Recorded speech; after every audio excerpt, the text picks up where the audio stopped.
नमस्कार, मैं हूं रंजीत झा। सैफ अली खान केस में रोज नए अपडेट आ रहे हैं।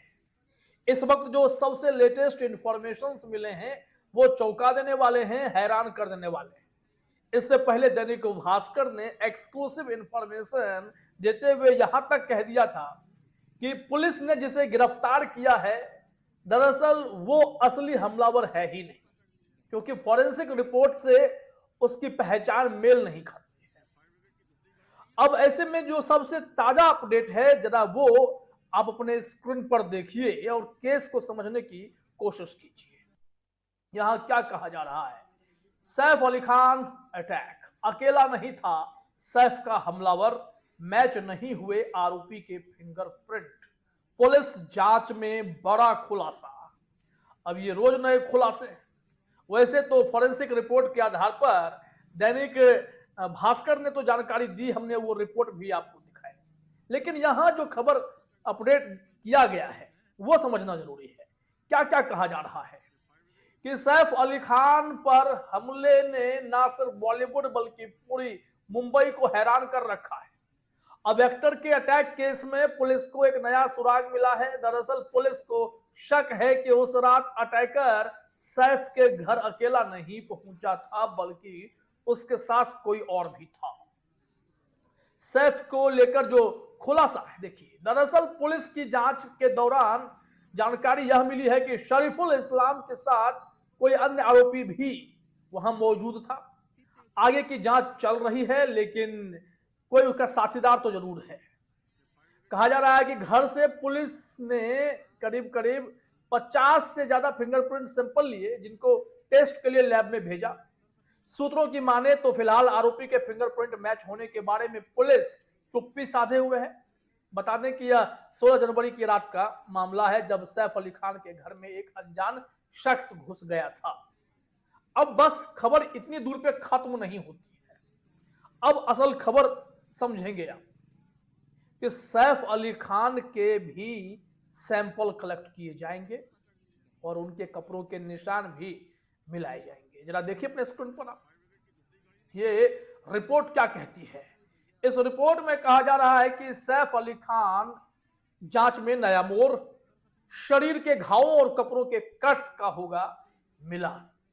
क्या वाकई में जो यह तस्वीर आप शरीफुल इस्लाम की देख रहे हैं, बांग्लादेशी जिसे कहा जा रहा है, वो वही है? क्योंकि हम बार बार आपको कह रहे हैं कि हमने अपनी पिछली रिपोर्ट में आप चेक कर सकते हैं कि वहां सैफ अली खान के घर में घुसने वाले शख्स के तस्वीर की मिलान हो नहीं पा रही है फॉरेंसिक में।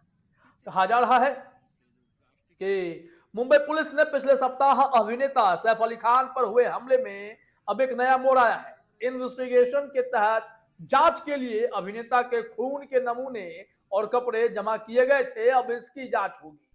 पुलिस विभाग में चर्चा यह भी है कि सैफ हमले के समय कुछ और पहने थे और जब वह घर से निकले तो उनके शरीर पर कुछ और था।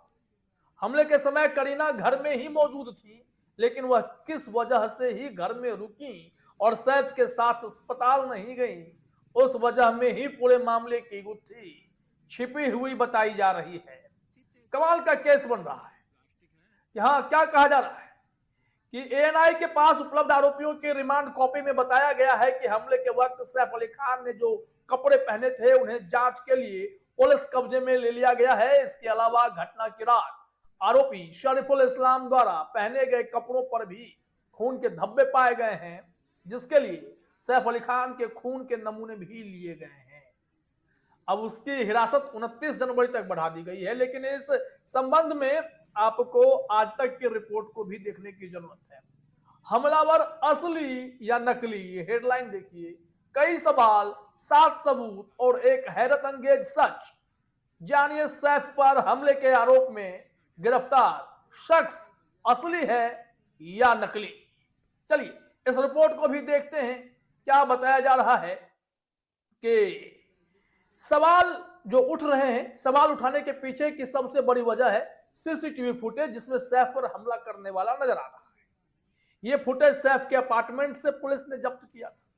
लोगों का कहना है कि शरीफुल इस्लाम काफी अलग दिख रहा, इसलिए लोगों की पुलिस की कार्रवाई पर शक है। लोग शक बनाए हुए हैं, लेकिन पुलिस के तफ्तीश में ही इस सवाल का जवाब छिपा है।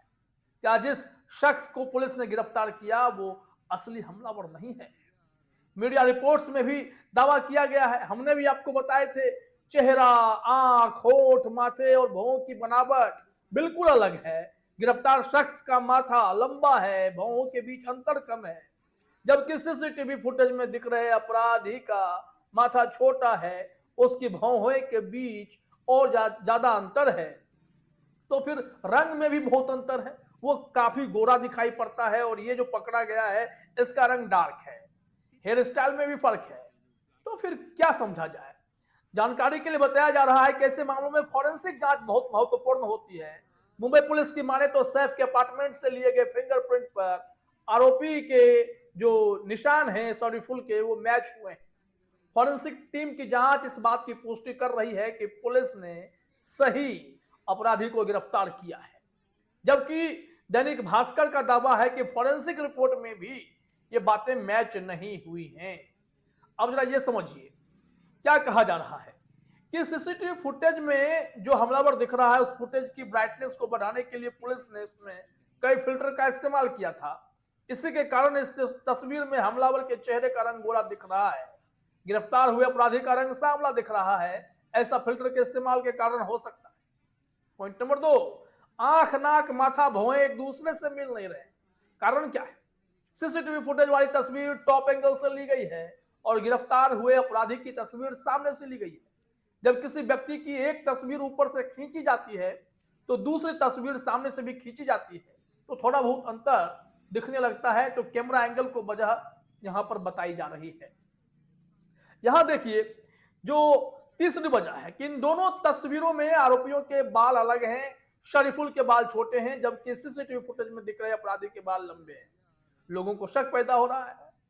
तो फिर यहां पर कहा जा रहा है कि वो एक दुकान पर अपना हेयर कट करवाया था, इस वजह से बाल उसके अलग दिख रहे हैं। कमाल की बात है।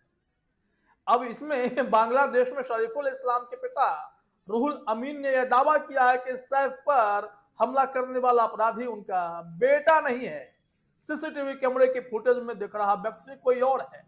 उनके बेटे ने कभी बाल लंबे रखे ही नहीं, वो सेना के जवानों की तरह हेयर स्टाइल रखता था।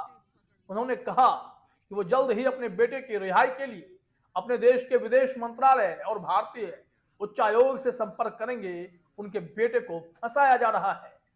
कमाल की बात है। क्या पुलिस ने मुर्गा पकड़ा क्या कि बलि का बकरा बना दो इसको? यही खेल चल रहा है क्या? कि अब देखिए सबूतों से समझाया जा रहा है कि मोबाइल नंबर, लोकेशन, वारदात वाली रात सैफ अली खान के घर आसपास नजर आ रही है, या सबूत हो गया। और उस वक्त तो बहुत लोगों के मोबाइल नंबर वहां हो सकते हैं। मुंबई पुलिस ने शरीफुल की निशानदेही पर उस टूटे हुए चाकू का बाकी हिस्सा बांद्रा के पास एक झील से बरामद किया, जो आधा टूटकर सैफ के शरीर में छूट गया था। इस चाकू से आरोपी ने अभिनेता पर हमला किया था।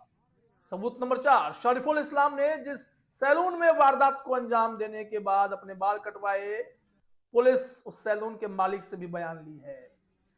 शरीफुल पकड़े जाने के पहले जिन लोगों से मिला, जिनसे बात की, पुलिस ने उनसे भी पूछताछ की, तो बताया जा रहा है कि शरीफुल डरा हुआ था। मौका वारदात में शरीफुल की टोपी मिली है, आरोपी के बाल चिपके हुए हैं, डीएनए जांच के लिए भेजा गया है। सबूत नंबर 7, शरीफुल का टेस्ट आइडेंटिफिकेशन परेड होना बाकी है, जो किसी उसके जेल जाने के बाद ही होगा। मुमकिन है सैफ और नैनी, एलियामा, फिलिप उसे जरूर पहचान लेंगे। असल में टीआईपी एक अहम कानूनी प्रक्रिया है जिसमें सही आरोपी को गिरफ्तार करने ना करने की बात साफ हो जाती है। इसलिए अब मुंबई पुलिस के सामने बड़ी चुनौती है कि सच का सच और झूठ का झूठ हो जाए, क्लियर हो जाए कि क्या हुआ है। तो देखा आपने, ये सबसे लेटेस्ट रिपोर्ट है सैफ अली खान केस में। बहुत बहुत धन्यवाद। फिर मिलते हैं नई खबर के साथ।